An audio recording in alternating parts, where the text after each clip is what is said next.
Hello po, magandang araw po sa inyo lahat. Ako po si Pero Carson at welcome po sa aking channel. At ngayon po magluto po tayo ng fresh noodles with mixed vegetable. So make sure lang po ng oras hanggang dulo at maraming salamat po. So ayan po, maglalagay po, papainin natin yung pan. Maglalagay po natin 1/3 cup of oil. Okay, make sure lang po mainit yung oil.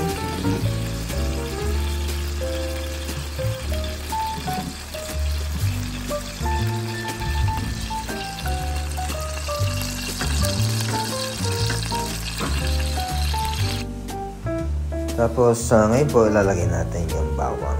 Isosotay natin yung bawang.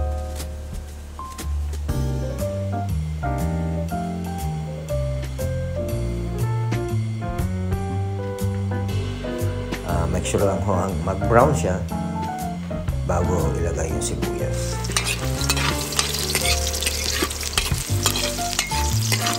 Ayan, medyo nag-brown na ho siya. Ayos lang yan po. Tapos lalagay na natin yung sibuyas. Ayan.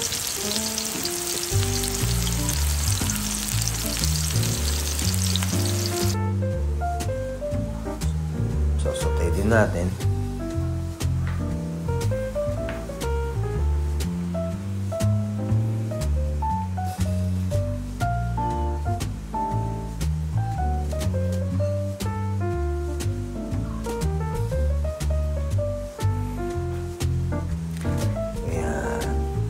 Ayan po, dito tag-ulan ngayon, kaya masarap po kumain ng pansit.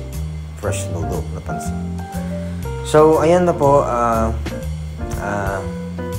lalagay muna natin yung chicken. Ito po ay breast chicken, shredded. Pinakulo ko na sa tubig at asin. At sinet aside ko po yung broth niya para gagamitin natin mamaya. So, ayan po, isosotay lang natin hanggang maluto o kaya mag-brown din.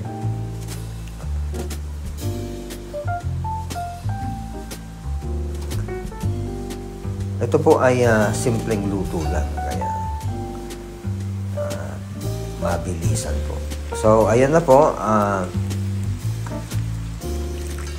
Brown na siya, so lalagyan ko na natin sa konti. Soy sauce muna. Dahan-dahan lang. 2 tablespoon soy sauce. Tapos, yung pang pakulo natin, sa lagay natin yung broth. Para malasa siya. Yan, pag naluto na, lalagay na po natin yung vegetable. So, ang available ko lang sa bahay, ilang carrots, tsaka cabbage. So, ayan po, bale fresh noodle with mixed vegetable. So, iluluto natin ng halfway yung vegetable. Tapos, mamaya-maya, pag naluto na siya, halfway yung vegetable, lalagay natin yung fresh noodle. Kasi yung fresh noodle naman ho, medyo halfway cook na rin yun. Kaya baka ma-overcook naman. Sa side natin. Ayan na po. So, luto na po yung vegetable. So, pwede na ho natin ilagay yung noodles. Pero bago yan, lalagyan muna natin pala ng 2 tablespoon na black pepper.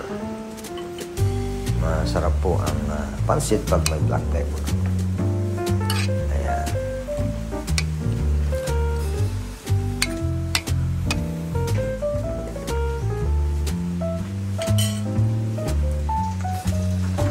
So, ayan na po. Ilalagay na po natin yung fresh noodles.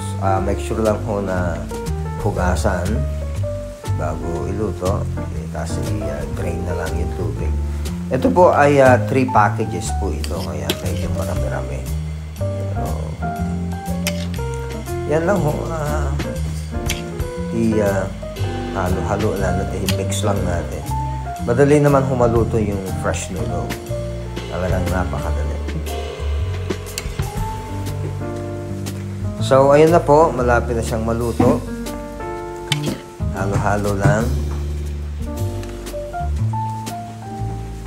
So, I think, ayan na po. Luto na. Thank you ulit sa iyong papanood.